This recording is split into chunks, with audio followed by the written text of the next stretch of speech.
Welcome to the Master Passive Income Show. My name is Dustin Heiner, and I'm here to help you get financial independence, quit that job, that just overworked job, by investing in real estate so you never ever have to work a job again. And today, I am super pumped to bring on a fantastic expert who's going to show us how we can start businesses that already have the systems, procedures, and processes in place and already has a proven way to make money. And he's going to show us how we can do this and how you can do it as well. All right, let's start the show.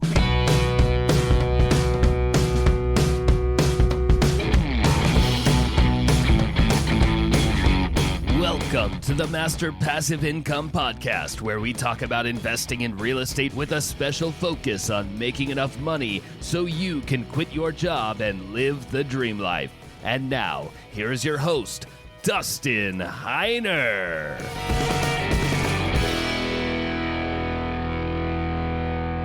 Hey, what's up? I am so glad that you are here with me, listening to the show. And honestly, I really have been appreciating, what's really fun. Now I've been sharing with you guys that I have an Instagram account, that you guys have actually been reaching out and sharing your successes, your wins, even asking questions on how to invest. I love hearing you guys. And so if you want to follow me on Instagram and see everything I'm doing, I've been posting a lot of stuff on how to invest in real estate on there as well. Plus, I post things about my family so you can see things that I'm doing. But if you can go to Instagram, you can check me out there, the Dustin Heiner. Check me out at Dustin Heiner. Reach out to me. I love hearing from the audience because this is, honestly, a podcast is like a one-way type of event, unless I get somebody on the show. But I do really enjoy hearing from you guys. So definitely reach out to me, the Dustin Heiner on Instagram. But if you are hearing a little echo, or if it sounds a little weird right now, it's because I'm in a hotel. I'm actually in New Orleans. And there's two reasons why I'm in New Orleans right now. Definitely, it's all about real estate investing. But here's another thing. I am such a big believer in conferences. And the reason why I had the Real Estate Wealth Builders Conference, the reason why I created the Real Estate Wealth Builders Conference was because of this conference that I'm currently attending right now. This conference is called FinCon, the Financial Content Creators Conference. So because I talk about real estate investing, it's financial content that we put online. And this conference I went to in 2017, started going back in 2017. I kid you not, the conferences that I used to go to when I had a job, I was working for the local county government. It was so horrible going to their conferences because it was all about like government stuff, and all the people there were government people. And I'm just not cut from that cloth, I guess. But don't get me wrong, they're good people. But I was so bored. I didn't want to talk to anybody. I didn't want to do anything. I didn't network. It was so horrible. But then I came to FinCon one time in 2017, blew my mind to what actually a conference can be. It is definitely different than something you would do for your work where you're not really passionate about it. If you go to a conference that is all about what you're passionate about, I'm passionate about business. So real estate investing, teaching people how to invest in real estate, and all the above. I love going to conferences and learning. And so I will literally never miss this conference. It's called FinCon, like I said. I'll never miss it. But the reason why I created RootCon, the Real Estate Wealth Builders Conference, was because of this conference and what I saw the potential of what a real estate investor conference can be like. Now, this episode is not about the conference. I just want to share with you. I'm literally in the hotel right now. And here's another awesome thing about this conference. We started the Wealth Builders Mastermind. Now, the mastermind, it's not coaching at all. It's literally me getting other awesome investors together around me, and then we all mastermind together. Michael Kwan, who's spoken many times at RootCon in the past, a good friend of mine, he's in my mastermind, but we have this Wealth Builders Mastermind together. And what's great is after FinCon, we're putting on a Wealth Builders Summit. And I think you guys probably saw a couple of emails if you're on the newsletter, where I emailed out that we're actually getting together and doing a 3-day summit. We're literally staying in the same Airbnb, hanging out together, masterminding. So we're literally putting that on the back end of FinCon. So I'm here for FinCon, learning about my business, meeting old friends. It's basically a reunion. And that's what RootCon is getting to be. Like, it's a reunion. Everybody comes back every year to see each other, share successes, and mastermind together. And then we're doing our Mastermind Wealth Builders Summit there. It's been a blessing to be able to travel. And here's the great thing. It's a business expense. I get to come to New Orleans, see all this great city, and get a business expense. So if you don't go to conferences, if you've never been to a conference about the thing that you're passionate about, business, real estate investing, whatever it might be, I strongly encourage you to come to RootCon, the Real Estate Wealth Builders Conference, or come to FinCon. You can hang out with me. But this show is not about that. But what it is about, it's about business. That's what I am. I'm a business owner. And I'm not a business, but I'm a business owner. Now, I tell everybody I'm an investor, which is 100% what I am. I'm a real estate investor. But what I actually am is a business owner. Now, if you heard me for any length of time talk about real estate investing, I tell you that what we do to do it right is we build the business first. When we build the business first, then we buy the inventory. The inventory is what goes in our business that we then rent out to other people. So our business is all about inventory of real estate, but there are plenty of other businesses out there. Like I have now a conference business. You don't make very much money. Hotels take literally like 99% of it. But other than that, that's another business. Master Passive Income. That's another business that I have. I have another business which is the Wealth Builders Mastermind. I also have another business, which is more podcasting and other books. And with these businesses, what I love to do is I try to make sure that I grow and I learn the business systems and procedures and processes to make these businesses successful. Now, anybody can literally start a business, but to start a business and make it profitable, where it could be, have longevity, where it goes for years and years and years, you could bet you pass down to your kids. That takes a lot of work, especially just trying to figure out how to actually do the business. How about if there was a way that you could actually shortcut the way to success in investing or fast track it? In fact, I did this. In one of my businesses, I had a convenience store where we sold pizza. I actually did a franchise and I got the ingredients, I got the recipes, I got the marketing, the displays, the everything. It was literally plug and play, and it was a fast track to success. And this is the reason why I brought on this guest onto the show. He's a sponsor of the show. And as I was talking to him, he said, this is going to be fantastic for my audience, because what I want you to realize, we're real estate investors, but I want you to also realize you're a business owner. There's so many other businesses out there. In fact, I personally would love to own more business. And tonight I was having dinner with a friend. He is the owner of FinCon, and he was telling me that he just bought 2 businesses and he's putting them into his portfolio of businesses and hiring good people to do the work, which is exactly what I do. The more businesses I own, the more people I employ, which they get good jobs, and I help more people. But then these are, in the end, businesses that I own that I can then give to my kids. It's generational wealth. So I want you to come into this episode with that perspective that you're a business owner, and with real estate investing, it's part of it. So now I'm looking for more businesses to start, but how about much better it would be, maybe I can buy it or start a franchise where it's already running. I just got to figure out a place to put it. So this is the big reason why I wanted you to learn, because I'm so passionate about business that this is how we make sure we make money. And so I'm super pumped to bring on a fantastic business owner who then shows people and helps them to start their own business that's already franchised with systems, procedures, and processes, and shows how to do it. His name's Greg Moore from Franchise Maven, who's going to show us how we can be successful starting a franchise. All right, here we go. Greg, thanks for being on the show. Justin, I appreciate you having me. Thank you very much. When I was talking to you about the idea of bringing you on and talking about businesses and franchises, it really excites me. And the big reason why is, even though I'm a real estate investor, which I love investing in real estate, that's literally what I do. But with that, I'm a business owner. And my businesses own the real estate. That's really how it works out. Or if I have another business, if whatever business I create, it owns inventory or it has a product or service that it sells. And so if you take, my opinion, if you take anything that you're going to be doing investing wise or business wise, that perspective, like you have a customer you got to serve, you have a product you got to deliver. If you have that perspective, you're going to do well. So talk to me a little bit about what you do and how you got into the coaching people and showing people how to get into franchises. Thank you, Dustin, for that. Well, I got started in franchising was actually in high school. Surprisingly enough, back in the 70s, back when I was in high school, kind of dating myself there, the one thing most everybody got into for their first job was fast food. So the first place I went to for fast food was Taco Bell. Unbeknownst to myself at the time, I actually worked for a master franchiser for Taco Bell. I learned that later as I was moving up in the ranks, and I managed some of her restaurants. And she owned about 50 restaurants throughout Woodland, California, and Sacramento, California area. That's my first foray into the franchising world itself. I went on to manage other restaurants, got a degree in engineering and physics, became a microelectronic circuit engineer.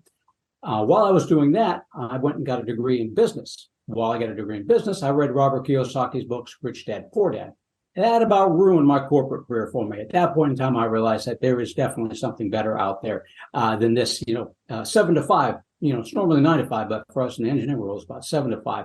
So I went with another engineering friend of mine. We bought dry cleaners, bought rental properties, and one of the dry cleaners had 4 drop-off locations. We had some storage units on there as well. So we had storage units. So I was doing my little side hustle on that while I was being an engineer. But eventually, I left the corporate world. Enough of that, or they had enough of me, is what it was, because I was too busy with my other stuff. I sold off all that, sold it to the gentleman I was working with at the time, decided to go into my own business. I did not have the latest, greatest idea. I did not know exactly what to do, but I remembered my days back from Taco Bell, and I remember that franchising was a lot of fun. I could go into any restaurant, and they had the same processes, the same procedures, so they're really easy to operate. So I just went click happy out on the internet and just said, franchise this, franchise that. And I got lots of different franchise development people calling me. Finally got a hold of a couple of franchise consultants who knew they existed. I didn't at the time. They told me to stop, put a hold on it there. Let's take a look at what it is you're trying to accomplish. Working with those two, they came up with a great franchise for me. So I invested in a franchise, Schooley Mitchell Telecommunications Consulting. I did that for a couple of years. But what I really liked was what those consultants were doing. I thought that was the most fascinating thing in the world. So after running that franchise for a while, sold that one off, went back to the consultants, said, what do you guys do? You get to work from home. You get to work with all sorts of fascinating people throughout the United States and actually all over the world. Teach me what you do. I want to do that. That was 10 years ago, and I haven't looked back since. 10 years ago. And now, let me ask you, do you own any franchises right now? And how many in the past, like your lifetime, how many have you been a part of? So I do not own any franchises right now, just run my own business, Franchise Maven. The Schooley Mitchell Telecommunications Consulting franchise was the only franchise that I personally owned myself. So just that one, and then work for that master franchise over in Taco Bell. That's it. And then how many people have you helped to get into franchises? Just a little over 200 in the last 10 years or so. That's fantastic. Now, like I said, I personally had a franchise. I just found a company that looked like they would do really well. It was a pizza company. And I reached out to them and I just basically inquired about a franchise. And I had no clue what I was doing. I didn't have any idea what I was looking at contract wise. I signed. I'm really blessed I didn't get stuck with anything because you never know what you're signing if you don't read it. And I could have got stuck with something, but I didn't. So I was really blessed. Everything worked out really, really well, though. Really enjoyed the franchise. Now, let's say somebody is wanting to get into any business. They want a business, a successful business that they can plug and play. They can really just really jump right into because they want to quit their job. They want to not work for somebody else, but be independent. What should we do? Is the first thing like looking for somebody that actually, finds franchises for you? Or should we look for them ourselves? Like, how should we get started in looking to be a franchisee? Well, in my experience, I started out just going click happy on that, Dustin, and that was a bit much. So one thing to know about franchise consultants: one, there are a few of us out there. Two, we do not charge anything for our services. The franchisors pay us a referral fee, so we are free to you. So what I would do if I was out starting new is I would go out and interview a few different franchise consultants on that one. Now, I'd prefer to just come straight to me and work with me, but I realize not everybody's going to. So interview a couple of them. There's some out there. Make sure they've got the experience. Make sure they work with a few hundred different franchises out there, because they are going to really guide you and help you, because we know which franchises are doing well. And I want to pause for a quick second and share that honestly, I really want you to invest in real estate. Now, my new goal is to help 1 million people invest in real estate. So 2 things I would ask from you. Number 1, if you get anything out of this episode, please share it with somebody else. Just say, hey, check out Dustin and Master Passive Income. He really wants to help 1 million people to invest in real estate. That's number 1. Number 2, I want to get you to invest in real estate. Get my real estate investing course absolutely for free. Text the word rental, REN to 33777. Rental to 33777. I'll literally give you my course, show you how to find an area of the country to invest, how to build the business first. You know, I always talk about that, and how to find the right properties, how to make sure you're getting experts to do the work for you, and scale the business to where you're making $250 or more in passive income. Scale it to quit your job. I'll literally get to you, or go to masterpassiveincome.com/free course. Obviously, it'll be in the description, but I really, really want you to invest in real estate, because the more that actual, normal, everyday people own real estate that are good landlords, the better everybody's life gets. Which franchises are not so well. But most importantly, we talk with those franchisors all the time. So we know who they are looking for that will make a successful franchisee in their system. Now, all we need to do is get together with you, find out where have you been. So what do you bring to the table? What skill set? Where are you at now? Are you working full time? Do you want to keep your job? Do you want to leave your job? And then where do you want to be 5 to 10 years from now? So that when I gather that information from you, I know what you're looking for in a potential franchise, service industry, brick and mortar, all sorts of questions we'll go through. But we really help you kind of define things. We'll supply you with the franchise attorney. As you just mentioned, Dustin, you signed a contract on that one. We will supply you with a good franchise attorney that will let you know what you're getting yourself into before you sign that contract. And funding partners as well. If you need CPAs, we've got the whole bit. So we really help you and guide you along on that. We're your guide through the whole process, the due diligence process. So there's two things that I love about what you said. Well, I mean, everything, I'm 100% on board. But one thing struck me was, so I have a conference called the Real Estate Wealth Builders Conference. And when I was building my company, I started calling hotels to try to find locations for the conference to be at. That was so much work. I had no clue what I was doing.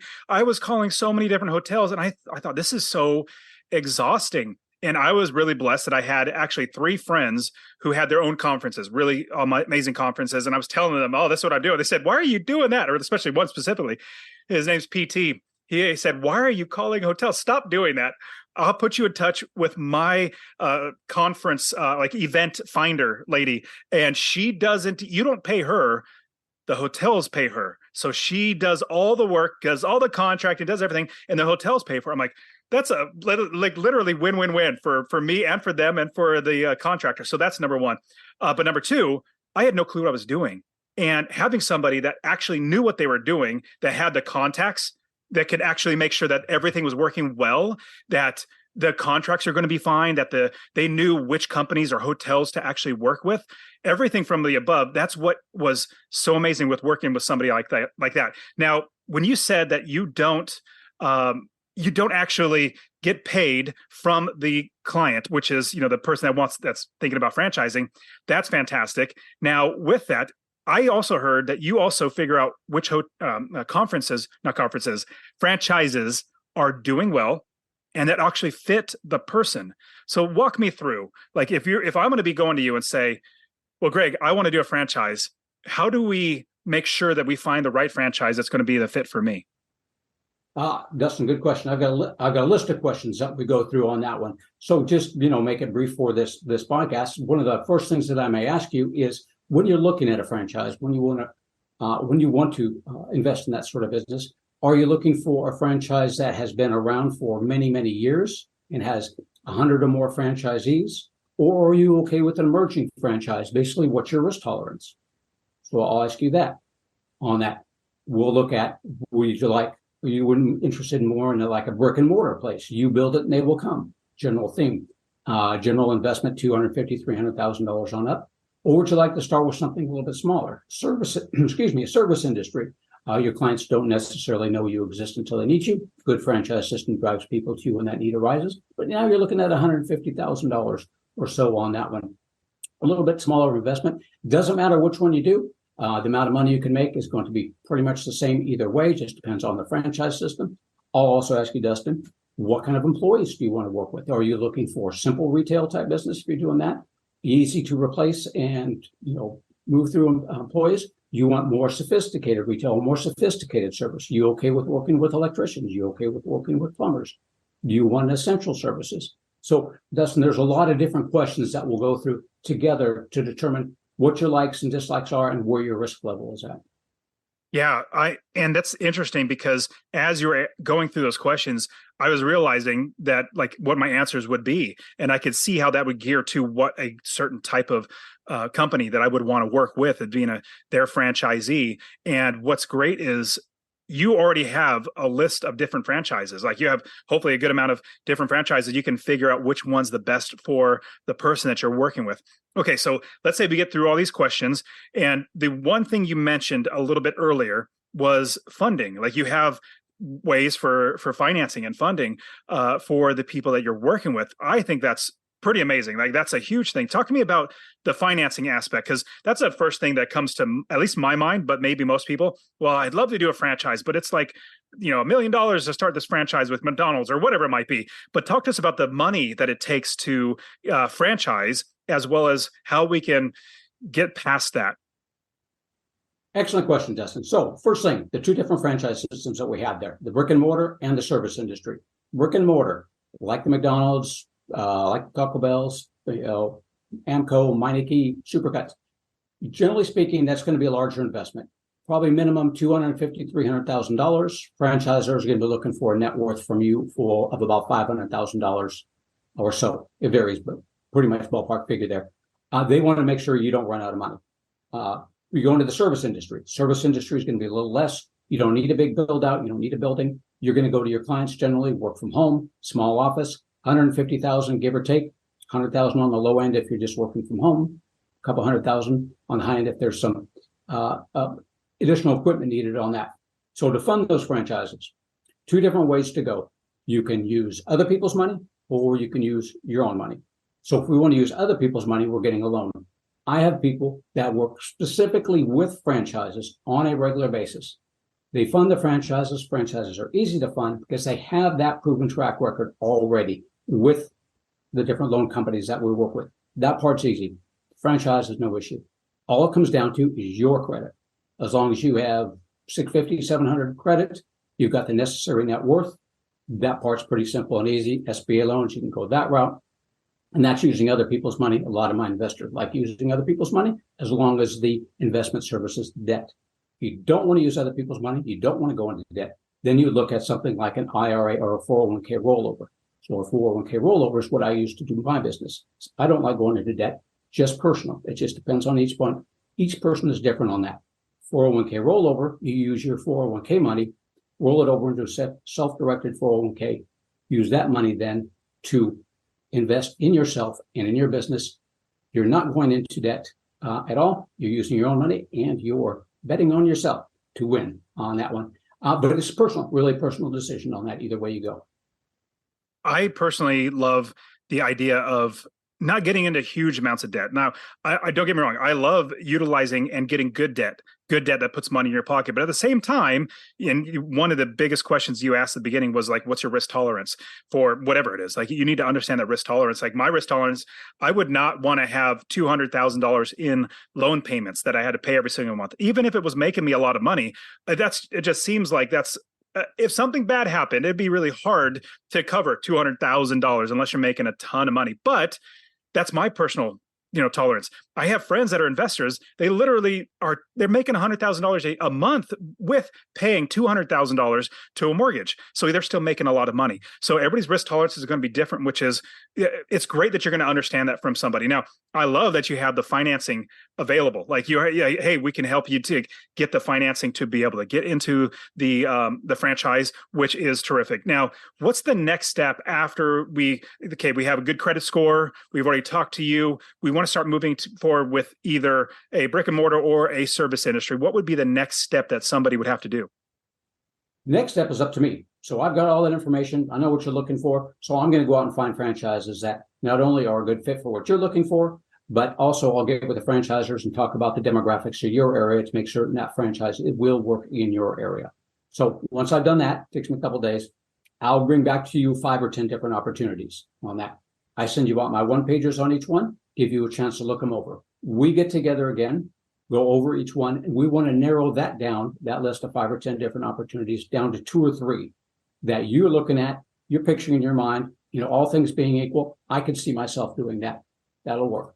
We then start the due diligence process. I will then introduce you to the franchisors. You will start learning from the franchisors. We'll go through our due diligence process. We'll go through the economics of each one, the marketing, training, how they're going to find you clients, if they need to help you find employees, if it's more sophisticated retail or something in the plumbing, electrical, they're going to go through all of that for you. They're going to go through their franchise disclosure documents with you. At that point in time, after they're done with that, you've got a good feel for the business. We meet every week or 7 to 10 days, depending on how fast or slow you want to go, all up to you. And we'll discuss what you've learned from each one of those franchises. One of the things that we want to make certain along the way is franchising right for you to begin with? Then if it is, we will find you the right franchise. But I don't assume that everybody's going to get into franchising. Franchising is not for everybody, and I don't try and sell it to you like it's the next greatest thing to slice bread. For some people, it's not. Some people would be better off just running their own business. But I will take you through that due diligence process of finding out if those franchises are right for you, if franchising is right for you. So we'll go through the process together. After the franchise disclosure documents, you will be encouraged and expected to call upon as many franchisees as it takes for you to get a good feel for that business. So you're going to be validating and verifying everything that franchise told you on that. Don't trust me. Don't trust the franchisors. Those franchisees are brutally honest with you. They are just quite a great group of people. They will tell you how it is on that one. And you'll make friends along the way. So the franchisor is going to help you and have their policies, procedures, step-by-step process in place to help you grow. You're going to be making friends with those franchisees along the way. They're going to help you grow as well. Because for the most part, every franchise gives a protected territory, so you're never competing with each other. That varies from franchise to franchise, but generally speaking, that's what it is. So at the end of all that, you made a lot of new friends, you learned a lot of new things. You go meet the franchisors in person at their offices, meet with them face to face, ask those really difficult questions, get to know them, and then they send you home and you figure out if that franchise is right for you. So what problems could come up, have you seen in potential contracts for the franchisee? Like if you might be seen, you've seen lots of contracts, but is there anything that we should keep an eye out for if we're getting a contract and we're going to be signing something? Is there anything that comes to mind that we should be keep an eye out for? Like, hey, this clause or that clause or term or something like that? Yeah, the one thing that my franchise attorney, and I got a couple of them out there, I'll do it for you, but the one thing my franchise attorney that does most of the contracts for me, that looks out for is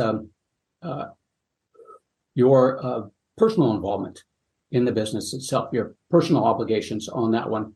If something should, go wrong, what are you personally responsible for? So he tries to get that removed as much as possible from that. So that's something to look for because you don't want to you want to separate business and yourself. You want to be different. So the business is the business. If something dreadfully happens, somebody in the family gets sick, somebody dies, you have to move, you can't do it. You don't want to be personally responsible for the payments of any of that franchise. So that is the one thing. Always look out for it. Get a great franchise attorney, and they will limit that personal liability on you as much as they can. That's great insight. Just like if you're getting a commercial loan for real estate investing, as best I can, I try not to have a recourse, which means they come back to me and come after me and my assets, but because it's a business, I'm creating a business, it's its own entity. Okay, cool. So let's say we're going to start moving forward. We have the attorney, he's ready for it. And one thing I love about a franchise is because they have the systems and procedures and processes like you talked about. They even have the marketing. They lock down that area so that you're the only business there, which is great. They give you that area territory. And so let's say we sign the contract, it's time to get started. What is the next step in that process? Once it's time to get started, that's when you've already determined that franchisor is going to have something in place to help you out. So if it's a brick and mortar, you want a grand opening, something of that sort. If it's a service industry, then you want them getting that website going, driving people to you. Maybe you look for a call center. So you want to make certain they have the call center in place where they're handling calls. You are not. These are the things that you've already verified and validated the franchisor is doing for you. These are the things that you want to get set up and get going. The franchisor is going to be right there on the call, and you're going to have verified everything that it is. So once you get settled, once you get opened up, you're going to have that franchise, you're going to have that mentor in place that they're going to help you out and they're going to help you grow your business. You want to determine all of that ahead of time, who the mentor is going to be, how often you two are going to meet together on that one. What are your key indices that you're going to be looking for? So you want all those in place before you get that open. But that franchisor is going to be right there. That's what you're paying the franchise fee for. That's what you're paying the royalties for, is to have those people there to help you out, plus all the friends that you made along the way. Totally. And I'm looking now, I wish I would have known that they should have had a mentor. The franchise that I got set up with, I didn't have a mentor. It was just like, here you go. And just start giving us money. Or at least I didn't think to ask because I didn't know there should have been a mentor, and they never offered.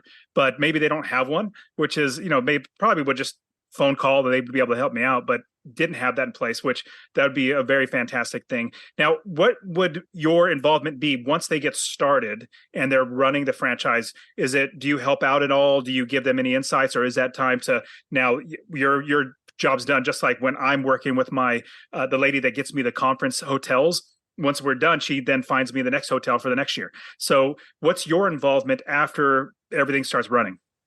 I'm done. That's it. I still stay. Yeah. So my involvement is over with. I turn you over to the franchisor. I keep in touch as much as possible with them. If they need any extra, marketing or advertising, generally they don't. But if they need anybody else or any systems, they might come to me and ask me. But for the most part, that's it. So what are some highlights and lowlights of owning your own franchise? You're having a business, you have overhead, you have employees, so there could be some ups and downs there. But what are some highlights and lowlights of having your own franchise? Well, the lowlights, you got to, one of the things I point out, on my website, I've got the 7 mistakes to avoid on there. One of the things you have to make certain is you've got the capital to do it. So make certain ahead of time and know that you're not going to be rich in a year or two on that. So one of the lowlights is just making certain that you've got the capital and you realize how much you're going to be spending each month before that money starts coming in. That'll be one of the questions. And I'll have a list of questions for you for the franchisors and the franchisees. But that's going to be one of the questions that you're going to ask the franchisees is, how long did it take you to get to where you want to be? What did you have to do to do it? How much did it cost you to do it? So one of the things that I would try and emphasize, and sometimes, some of my people come back and said, that's a lot of money to get this up and going. I said, well, that's one of the things we found out along the way. And one of the things you've got to put a spreadsheet together on to know what is it going to take to do that. So that's a big challenge. The other big challenge is if you're doing it like semi-absentee, is that one of the low lights is that you got to know that you're going to have to get a manager right away to do it. You can run many franchises semi-absentee where you're managing the manager and you're managing profit and loss statements. Just know that you're going to have to go out there and get that manager to run it for you on that one. On the highlights, quite a few of those franchises will help you find that types of people to go out there and do it. So that's one of the things that you want to look for. It's a really good feeling. My people really have enjoyed it when they've gotten into the franchise system and when things start going right away. It's a little bit sometimes at first for them, but once everything starts clicking into place, as you said, you didn't have a mentor, but you can still go back and call that franchise. They want to make certain that you succeed on that one. So they're going to be there. It does not look good in their franchise disclosure documents because they have to have a list of people that started the franchise and are no longer running it. It does not look good when they have failures in their system. So one of the highlights is that, boy, they're going to do everything it takes to get you out there to make certain that you are successful. So just go with what they tell you. Try to avoid doing things differently. When you first start out, get to know the systems first, follow the process and procedures. If you want to deviate at a later time, once you've got everything down, that's fine. But one of the highlights is you've got everything in place right there. Just run with it and go with it and call that franchise whenever you have any issues, or call your friends, the other franchisees. They'll always help you.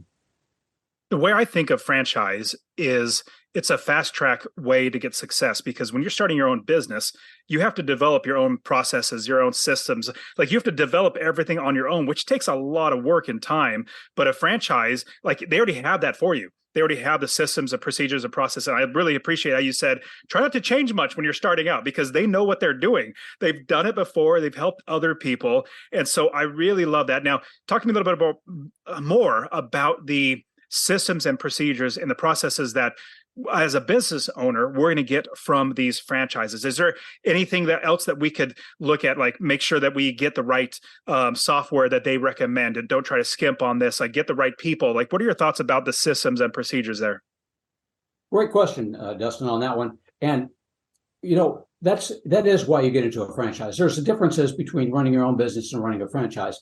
Just a little quick aside on that one and you may be better off running your own business. But what you want to look for a franchise, the fast track, is you want, since you're paying that money, you want to look at getting to where you want to be 2 to 3 years quicker with a franchise than if you were to do it yourself on that one. Now, as far as getting everything fast tracked, you're going to have in the franchise disclosure documents, you're going to have a list under item number 7, which is the total investment, of who you pay what to and when. And it's going to have a list of all the things that you're going to need. And if there's software systems in there, then you want to make certain that you use the ones that are recommended by the franchisor. Franchisors are usually pretty, well, depending on the franchise, they can be pretty lenient about which way you want to go and which you want to use. Generally, you don't want to skimp on things. You want to do everything, as you indicated, Destin, what the franchisor told you what to do. And again, you're going to be calling up the franchisees and saying, did you use all of these systems that the franchisor told you to do? Now, I've had people that deviated a little bit from the start when they first got out there, wanting to do something different. Because a lot of my people are like vice presidents and presidents of companies, so they know what they're doing. So they've deviated. Hasn't always worked out on that one. But just make certain that if you've got, as you indicated, Dustin, they've got the systems in place, they've got the processes in place, follow those, go with what they recommend to begin with. And that makes the transition so much easier, smooth operating, smooth sailing on that one. Then as you go down the road, you start learning about it. Then maybe you come up with something different, because that's how a franchise evolves. Is their franchisees come up with new and different ideas, and everybody works together to help everybody grow. I think that's great. Now, out of the couple hundred people that you've worked with and coached, that it sounds like that is something that we absolutely, as a franchisee, need to follow that, because more than likely they already have a great system. So, because you're already paying for that system. But what other, like, if you have had any failure, is there of any franchisee, any failures that they might have done that's like a common thread, like they change the systems and they don't follow through, or they don't put money towards marketing? Like, is there any common thread that you've seen of maybe franchisees that haven't been as successful they should have been because they've done this, that, or the other? Yeah, the one main thing that we see, Dustin, when we see the failures in the system on that, is that the person that was vetted out by the franchise to run that franchise then turns it over to a family member to operate who has not been vetted out by the franchise. That's our biggest failure that we see in the system itself, because that person that comes in that takes over may not be the person that should be running it, because they don't have the skill set necessarily to do that. The other thing is just some things that are out of our control, or out of the franchisee's control, is that a spouse has to move out of the area. So they don't have direct control, or they can't see that franchise on a regular basis. There are franchises where they don't mind if you run them remotely like that, but it's a bit more challenging when you can't be in the area to oversee things. You really have to have a good manager to do it. So those are probably the two biggest things, is just turning it over to a family member to operate, and then just people moving out of the area and not having good oversight on that. That's interesting. That never came into my mind that somebody would do that, but it makes complete sense. And here's what I'm thinking: like, if I'm going to get a franchise and have a family member run it, well, from the start, like, get that in your mind. There might be somebody that would actually be in your family that could be running it. Get that in your mind, because if they're going to be running it, if you're not going to be a part of it, it just makes sense that it's tailored to you. And if you're bringing somebody else in, that's going to be really difficult. Now, I had a question, because I've heard about McDonald's franchises and Chick-fil-A franchises, completely different from what I could tell. I just was curious about the franchise for Chick-fil-A. Chick-fil-A, what I've heard is you don't really own anything. You're just basically like a general manager of it, and you don't get a lot of profits. Do you know much about the Chick-fil-A franchise? Yeah, I do. I've actually met with them before. I think it was something for veterans that I was working with at a veterans meeting with them. Great people. So the Chick-fil-A franchise is a loose interpretation of a franchise. So what you do with that one is that you apply for a job. You give them $10,000 to apply for it. They will find the location for you. They will tell you where it's going to be. You will go work that. You will generally work that, obviously not 7 days a week, only 6, Monday through Saturday. But to start off with, they want you there at that business from, Monday through Saturday, all the time, with Sundays off. Very good people, very good business. I believe they have a profit sharing program. That's how you get paid on that. Keep in mind, with Chick-fil-A, as opposed to McDonald's and some of the other ones, you don't own anything. Since it is very cheap, $10,000, that just means that you're applying for a job, a very good job. From what I understand from the people that I've operated, they had a couple of franchisees there, and they're pleased as punch. On that one, they're very picky about who they bring in, obviously. But at the end of the day, the franchise that you own and operate, other than the Chick-fil-A, that is yours. So at the end of the day, if you want to sell it, you can sell it. You're going to be signing a contract with the franchise for 5 or 10 years, depending on what it is. That doesn't mean you have to stay 5 to 10 years.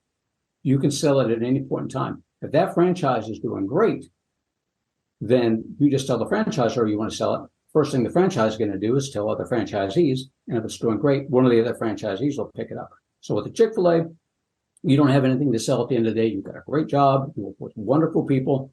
You get paid great money. Everybody loves you. Everybody loves your chicken sandwiches. But you don't have anything to sell at the end of the day. So there's no real exit strategy except for saving your money on that. Where with the franchises, you have plenty of different opportunities for exit strategies.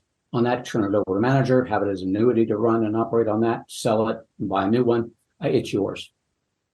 Yeah, and I'm glad you explained how you don't actually own anything, because that's what I heard. I was like, you're just basically applying for a job. Like you're paying money to apply for a job, which, like you're saying, it's a great job. So I'm not knocking Chick-fil-A at all. I think it's going to be really good for lots and lots of people. But I really love getting the entire value of what I build. Like I like the term successfully unemployed, because I found a way to provide for myself and my family without working a job, working for somebody else. And so don't get me wrong, Chick-fil-A is going to be great for the operator there. But I like getting the 100% value of what I build in the business. I want to be able to own things. So that's what I absolutely love about having a franchise in the traditional sense, is you're just really paying a portion of the profits, getting all the business systems and procedures. You're getting the name. Like you get so much great things with it. Now, Greg, there's probably lots of things we didn't cover, but we should have. Is there anything that comes to mind that I should have asked you? So what kind of experience do you need when it comes to franchising? Okay. Don't think that you need a lot of experience when it comes to franchising. Okay. If you've never operated or run a team before and you want to do something semi-absentee, it might be a little bit more of a challenge for you, but there are plenty of franchises out there that are going to teach you and train you and help you with that. There's actually a few franchises out there that you can run completely absentee, not a lot, 4 or 5, and they have a team that runs it for you. So as far as the background that you need for it, is just really healthy attitude about, I want to own my own business. You don't have to have knowledge in that industry. Franchises will teach you. The franchises that I bring to you are going to be ones that will be a good fit for you. So even if you don't have a lot of experience, so for instance, you don't have any experience in sales, I'm not going to send you over to the Sandler sales training franchise, because you obviously aren't going to do any good at that. Even if you hire a manager, you're probably not going to be the best in the world at that. So I'm going to tailor them around you, but you don't have to necessarily have a great deal of experience in that industry or running a business. Most of the franchises will train you on that. I will bring you back the ones that train it. But that's the biggest thing, is that when people worry about, we've already talked about the investing part. Usually $100,000, $200,000 net worth is good. We can find you something with that. On that one, credit, yeah, 650, 700. We can find you something. And then this, the other one that we just didn't talk about, was the experience you needed. So you don't really, as long as you're enthusiastic, franchises love people enthusiastic, especially if you're enthusiastic about their business. They're more than happy to train you and get you going out there. Well, I'm going to ask you something for myself. So I have my real estate investing, have my online businesses, have my conferences, have everything like my real estate. I have lots of businesses, but I do have a little extra money that I would love to be able to put to work in a business. Are there any franchises? Well, but I'll pause that and say, I don't have as much time as I would to be able to just be like a Chick-fil-A franchise and be working there all the time, because I don't want to. But let's say I had a family member that I was like, you know what, this person would be great to be a part of this business, and they're 100% into it. But even if it wasn't a family member, but are there any franchises that I would be able to buy into, create that business, and then put the systems and procedures, process, and people in place that would be much more hands off? Are there any franchises like that? Because I don't know of any, but maybe you do. Yeah, we call those semi-passive franchises, Dustin, on that one that you can put into place. And there's many of them. So I have, the people that come to me are not people that just want an owner operator. They want a lot of semi-passive. A lot of my investors are like that. you'll be looking at, if you go into the semi-passive, 10 to 15 hours a week, depending on your management skill and style, is what you're looking for there. And you want to, depending on the franchise system, they may require you to go find out that manager yourself. So if you want to put somebody in place, they'll do it. A lot of them will train that manager for you as well. Some will, some won't. So we need to look for that sort of thing on that one. And then just the skill set that you have there of the people that you bring in. If you can get the franchise yourself and you can do your own hiring on that one, you can bring them in as partners if you want as well, as equity partners. That works as well if you want to go that route. And like I said, there's 4 or 5 franchises where if you just want them to run it, they have a team of people running it themselves. But yeah, lots of semi-passive franchises, both in the brick and mortar and in the service industry that you can do. So many opportunities out there, no matter what your situation. You got me thinking, Greg, because that is absolutely, I love businesses and I love the idea of really even providing jobs for other people that want to work jobs. Not everybody wants to be on their own. And so you got me really thinking. So we're definitely gonna have to talk. But Greg, this is fantastic. Now, I know there are going to be lots of people that want to check out everything you have on your site. They want to probably, hopefully even reach out to you and start their own franchise to become successfully unemployed. How can people find you or reach out to you? I'll go to my website, franchisemaven.com. That's franchise, M-A-V as in Victor, E-N.com. Email me at greg@franchisemaven.com, or just pick up the phone and give me a call at 361-772-6401. You give out your personal phone number? Oh, yeah, that's dedication. I love it, because I would not give out my personal phone number just because, like, man, I don't know how many calls I'm going to get. But you're dedicated, and what I love, and there's a big reason why I wanted you to come on the show, is because you love to give and you want to help people just like I do. And so I love that you're a giver too. So everybody, you definitely need to check out Greg Moore at franchisemaven.com, and hopefully you can become successfully unemployed, creating a business through a franchise with other companies that do a great work. And then Greg is going to be able to help you find the right place. But Greg, thank you so much for being on the show. You gave us lots of great insights. Dustin, I was honored to be on your show. I appreciate you having me. Thank you. And that is it for today. Go ahead and get my free real estate investing course. Text the word rental to 33777, RENTAL to 33777. You can also join my Real Estate Wealth Builders group coaching. Get all my courses. All right, guys, we'll see you in the next show. See ya.